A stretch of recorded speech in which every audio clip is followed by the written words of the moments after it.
Gastronomia de Goiás é aquilo que vamos tentar conhecer um bocadinho aqui com o professor. Sr. professor, o que é o prato, qual é o prato recomendado? Já sabemos que os doces é uma loucura, ficamos cativados pelos doces. Qual é o doce mais específico de Goiás? Nós temos doces cristalizados que são muito bons, doces de frutas, né? De laranja, limão, figo, mamão, papaya. Mas o prato típico da cidade chama-se empadão goiano, uma grande empada. Né? De carne ou de peixe? Não, com carne, queijo, ovos cozidos, linguiça ou frango, e dentro de uma massa com molho de tomate, e é um prato muito apreciado. Né? Além disso, nós temos outros pratos que utilizam frutos locais, né? Há, por exemplo, um fruto chamado piqui, que se faz com arroz e que também é muito apreciado. Portanto, um português que vá a Goiás não se arrepende? Não vai passar mal. Não. Monumentos, temos lá... Temos a Casa de Câmara e Cadeia, que é do início do século XVIII. Temos um dos mais belos chafarizes de cauda do Brasil, também do século XVIII. Temos igrejas várias, né? A mais antiga é de 1761, com belos tetos pintados, mas como referi anteriormente, o chamado barroco pobre, né? O barroco bastante despojado, não aquele extremamente carregado. Embora Goiás tenha sido uma zona de mineração de ouro muito importante. No século XVIII, para se ter uma ideia, havia 45 escravos negros para um branco, né? na capital, né?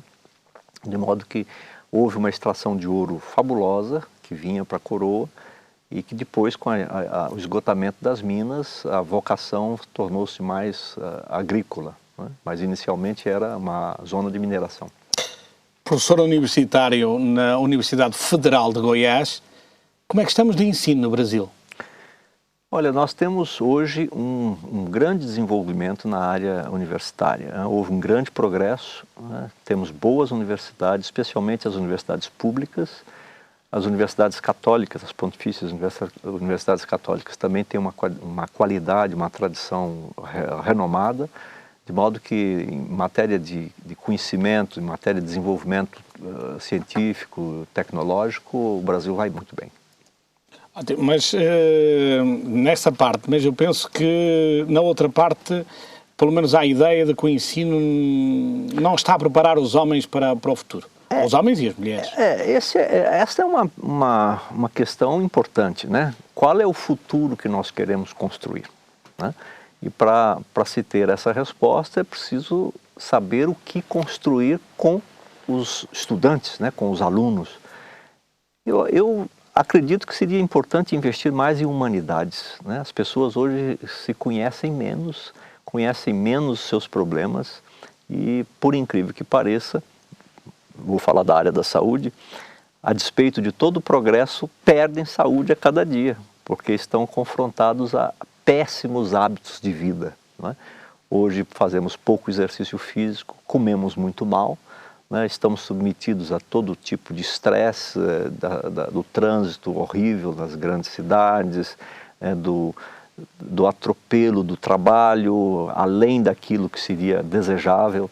Então é preciso cuidar um pouco da qualidade de vida das pessoas. E não sei se o ensino está sendo direcionado nesse sentido, né?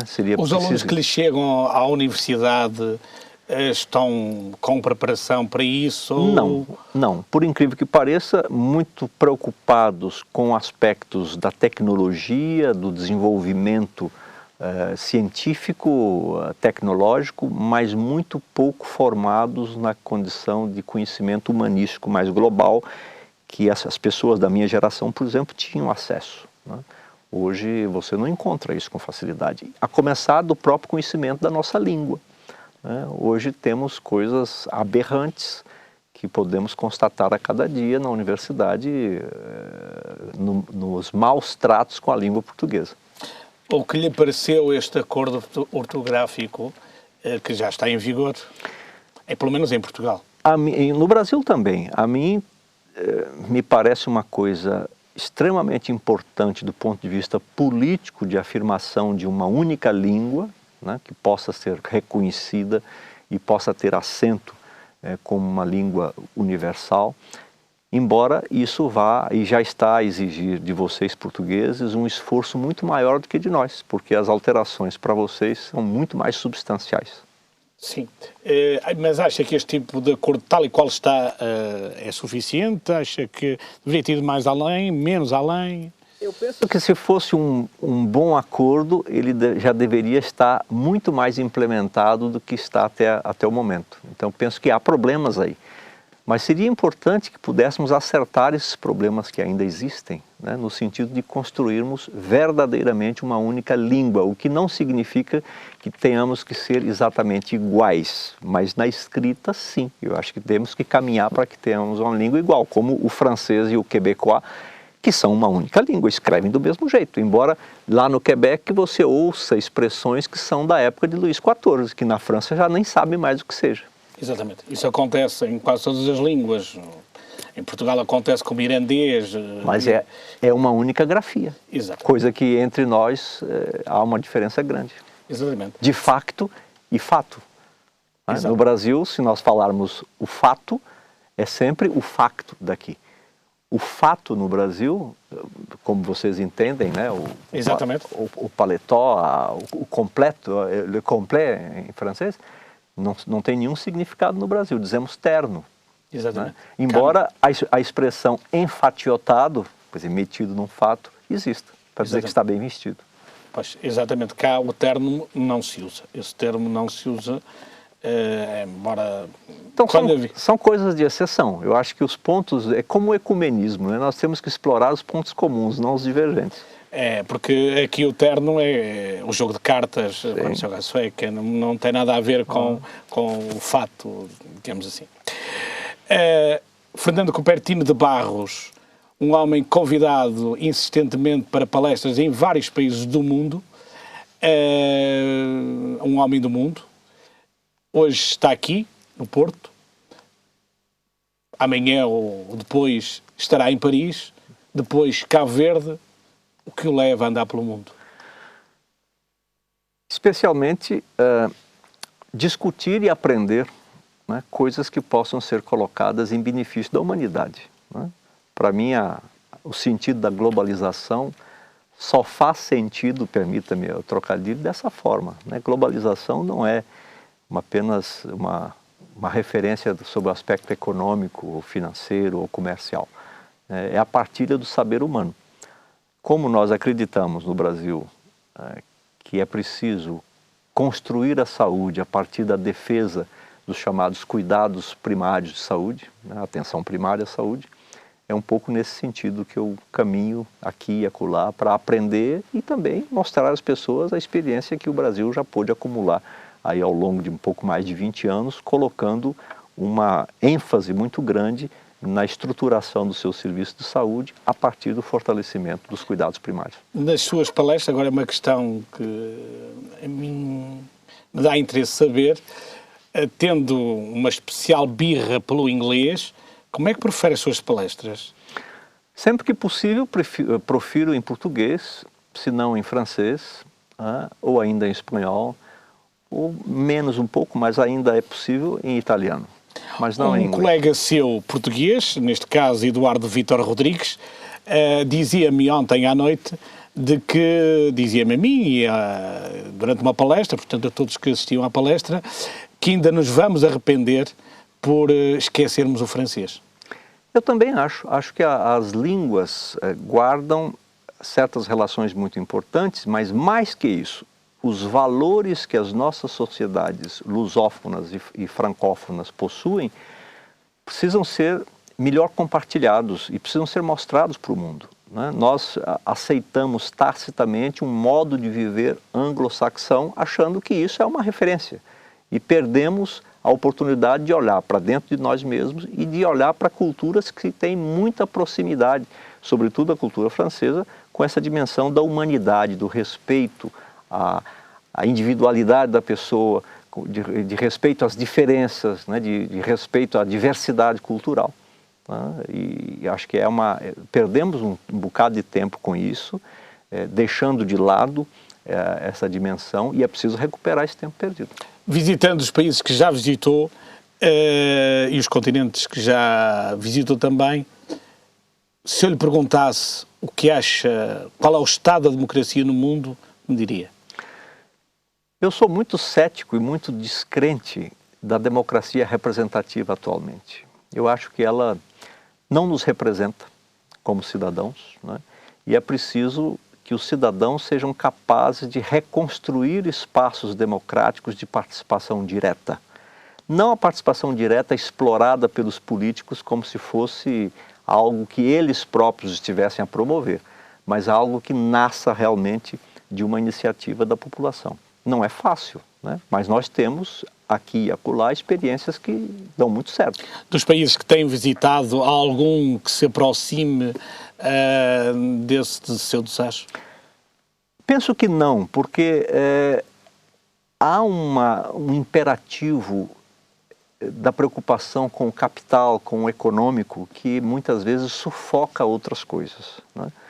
Eu diria que os países nórdicos estão um pouco além de nós, né? Talvez lá a sociedade tenha conseguido fazer um contraponto importante ao poder do Estado, que é o poder da democracia representativa, e que conseguiram fazer exatamente essa ressonância, impedindo que o Estado seja um verdadeiro tirano da sociedade, como muitas vezes acontece.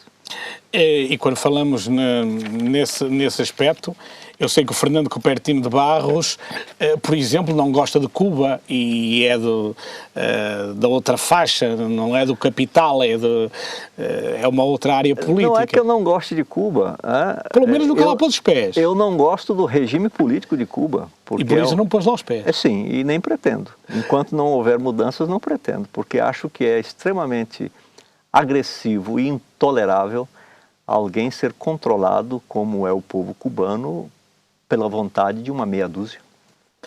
Desta sua viagem pelo mundo, há assim algum país, algum facto que o tenha marcado de veras para a sua vida? Aliás, o senhor, como disse, recolhe enriquecimento destas suas palestras e da sua viagem. Eu fiquei muito tocado pela situação que presenciei no Haiti. Fui lá depois daquele terremoto terrível, de ver o grau de sofrimento das pessoas, mas mais que isso, de ver como o país foi inteiramente devastado pela destruição da natureza. Ao sobrevoar o Haiti, ao chegar à ilha, nós percebemos claramente uma divisão entre uma parte verdejante, que é a República Dominicana, e o Haiti, que é desprovido de vegetação, porque abateram as árvores todas. Então, quando chove, o cascalho, as pedras, eles são levados para as ruas. As pessoas precisam retirar com enxada, porque não há natureza mais, né? Eles destruíram tudo. E hoje a população paga um preço elevadíssimo por essa devastação ambiental, né? E hoje é uma preocupação legítima de todos nós, e precisa ser cada vez mais da sociedade, o cuidado com o ambiente em que vivemos, né? Porque os determinantes de saúde também vêm do ambiente. Se destruímos o ambiente, se criamos condições inóspitas para que nós habitemos esse ambiente, seguramente teremos muito menos chance de continuarmos com boa saúde. Então, vamos falar exatamente da saúde. Como é que está a saúde do Brasil, a saúde dos povos? Que problemas graves temos aí pela frente? E que soluções temos? Tivemos um grande avanço no Brasil, sem dúvida alguma, com a Constituição de 1988, que instituiu a saúde como um direito de cidadania e como um dever do Estado, né? E apesar de que, ultimamente, tem havido tentativas de se aumentar a participação do setor privado na questão de seguro-saúde, etc., ainda é muito forte no Brasil o sentimento dos profissionais da saúde e da própria sociedade em torno de um sistema público que seja de acesso universal, né? Vemos, por exemplo, assistimos com preocupação certos ataques que esses mesmos sistemas têm sido vítimas em Portugal, na Espanha, Itália, em função da chamada crise econômica, etc. Mas a saúde é um direito fundamental, não é uma mercadoria. E é preciso que nós continuemos a defender a saúde como um direito de cidadania, não é algo que se compra. Se fosse assim, os Estados Unidos teriam os melhores indicadores de saúde do mundo, porque são o país que mais gasta com saúde. Entretanto, isso não é verdade, porque lá a pessoa adquire, acha que pode comprar saúde comprando um seguro-saúde. E isso não funciona. Portanto, é defensor de uma política social para a saúde. Sem dúvida. Os sistemas universais de saúde, que não são de agora, né, são coisas que são discutidas desde o início do século XX. Lord Dawson, em 1920, já discutia isso na Inglaterra. Depois, Lord Beveridge, durante a Segunda Guerra Mundial, propôs as bases de um sistema público de acesso universal. Sem dúvida alguma que isso foi um ganho da humanidade. E nós não podemos assistir à derrota desse ganho da humanidade em função de imperativos econômicos. O que é preciso fazermos para impedir que isso aconteça? O que é que os cidadãos devem fazer? Os cidadãos devem tomar consciência de que os interesses mercantis, os interesses econômicos não podem dominar a vida das pessoas. A economia é feita para gerar benefício, para gerar qualidade de vida às pessoas, à sociedade. E a sociedade não pode viver em função da economia, mas a economia deve viver em função da sociedade. Para quem o ouve desde o início desta entrevista, fica sem saber se é de direita, se é de esquerda. Ou será que isto já não tem sentido? Eu acho que isso não tem sentido. A esquerda que permitiu, por exemplo, na União Soviética, que a lógica de capital se introduzisse, a China a mesma coisa, né? Propriamente Cuba, como o amigo falou agora há pouco, também já dá mostras de se curvar a esse tipo de mentalidade. Eu acho que não faz mais sentido. O que faz sentido, sim, é um pensamento, que eu repito, humanista. Nós temos que ver as pessoas, né? Os estados precisam ser constituídos em função de darem respostas às necessidades e expectativas das pessoas. O poder não pode ser concebido, o Estado não pode ser concebido como algo que gire unicamente em torno do poder.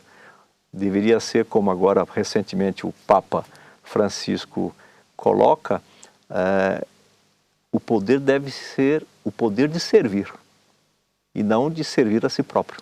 Acha que este novo Papa vem dar um novo alento aos cristãos e ao mundo?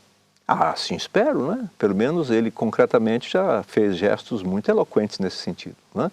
Destoando de uma prática talvez aí renascentista de Fausto e de poder temporal, para mostrar que a simplicidade das coisas, é na simplicidade das coisas que reside a grandeza da mensagem profética, né? da igreja, da mensagem cristã.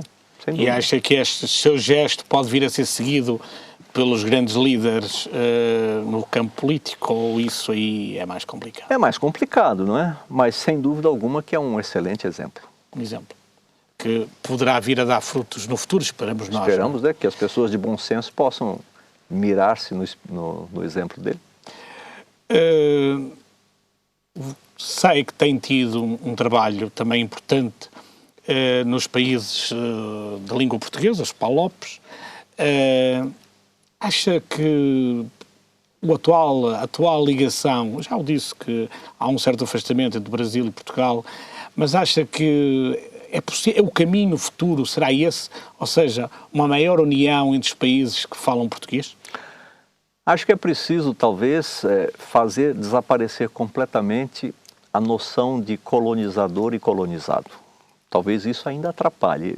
E é incrível, né? Porque a independência do Brasil já vai tão longe no tempo, mas os países africanos essa independência é mais recente. Então, certamente, há cicatrizes aí, há coisas assim que não ficam muito bem. Poderá também não ser só isso, porque, por exemplo, no caso angolano, neste momento transpiram para o exterior uma potência económica enorme, Mas no interior parece que aquilo não funciona lá muito bem. É verdade, e é preocupante, né? Porque países que quiseram dar-se uma independência no sentido de possibilitar uma vida melhor para os seus filhos, não serem capazes de fazer isso. Eu não sei como é que é no Brasil, mas, por exemplo, em Portugal, tudo que mexe, os angolanos compram. Alguns angolanos, não, mas compram. Tudo que mexe, tudo é adquirido. Não sei se esta fome já chegou ao Brasil ou não. Não. E é preocupante, né? Preocupante e acredito que para aqueles que lutaram por uma independência, deve ser, no mínimo, frustrante ver que a situação, talvez, em certa medida, seja pior do que aquela com a qual eles se defrontaram lá atrás. O futuro. Temos os minutos finais para falar do futuro. Como é que o cidadão Fernando Cupertino de Barros vê o nosso futuro, o futuro da humanidade? O cidadão Fernando Cupertino é otimista por natureza, né? Então eu acho que a humanidade vai encontrar os seus caminhos. Muitas vezes isso não se revela com tanta facilidade, né? Mas é importante que as pessoas sejam postas em contato umas com as outras, né? É importante que se partilhe o saber, é importante que se partilhe as experiências para que se construa um futuro melhor.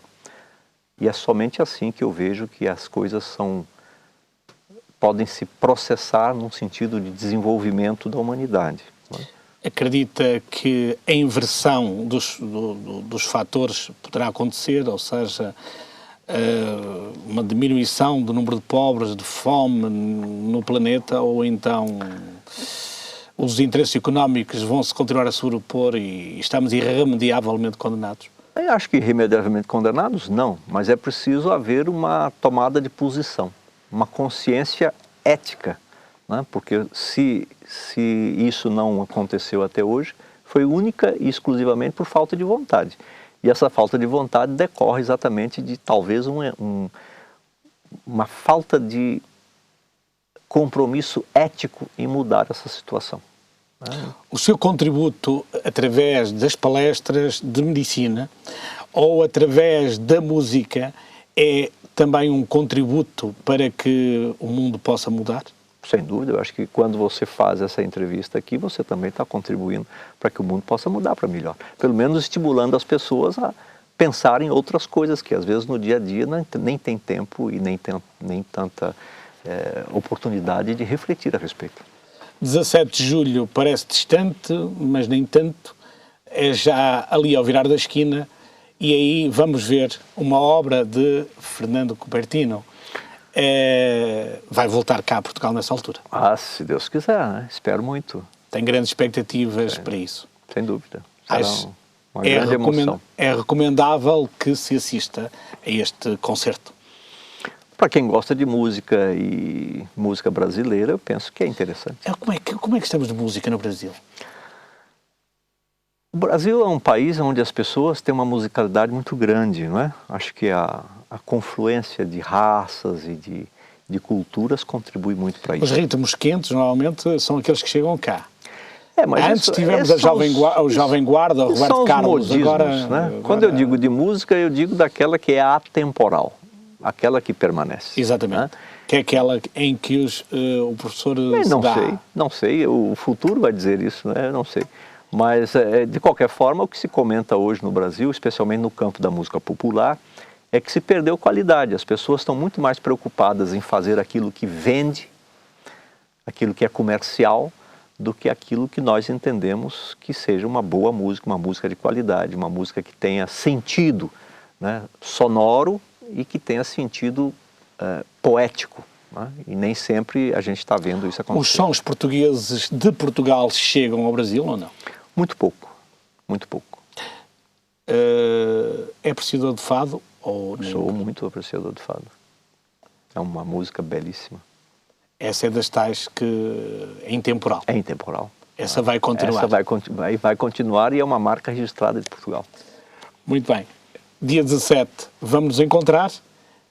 Convido os espectadores também a marcarem presença, provavelmente na Igreja da Lapa, no Porto, para assistirem a uma missa escrita por Fernando Cupertino de Barros, um homem do Brasil com o Porto no coração. Até à próxima.